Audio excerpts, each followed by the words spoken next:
My name is Jessica Hess, and I live in San Francisco and paint street art covered landscapes. Ever since I was little, I was always drawing or painting or hiding in my room, making pictures. It seems like I've always been attracted to the landscapes and industry, though, because I remember being in photo class in high school. I was shooting warehouses downtown. I was sticking my arm in windows with broken glass to get shots of the buildings I couldn't get into.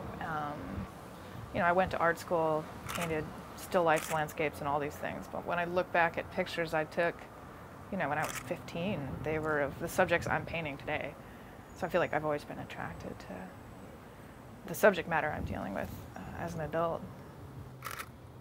I went to the Rhode Island School of Design in Providence, Rhode Island, and it was just a short bike ride from Pawtucket, and that's mill town, so like all brick mills, rusted mills. And I started painting those buildings. I liked industry. I liked, the function of the buildings.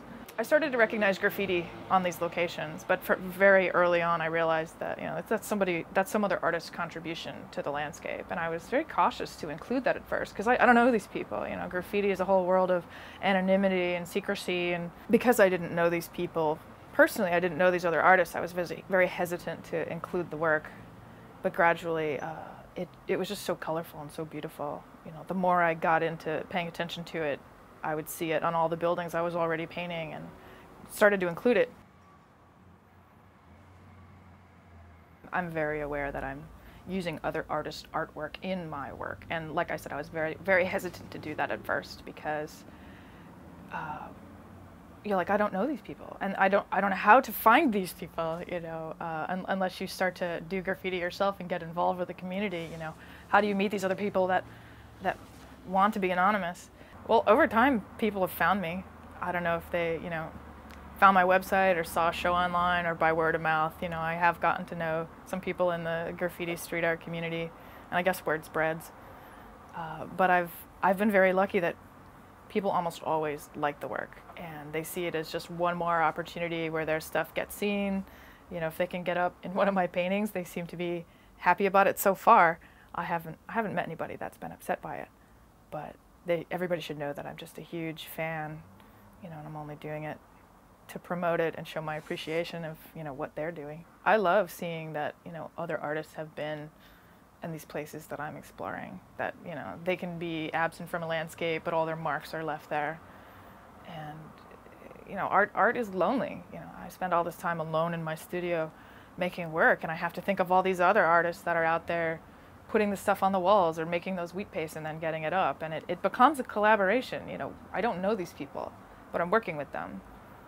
People say I'm a good colorist, but I say like the graffiti artists are the good colorists, because they're the ones picking the palette, and I'm careful not to change, what they've done or to edit, things out, carefully, but, I respect the way the landscape looked.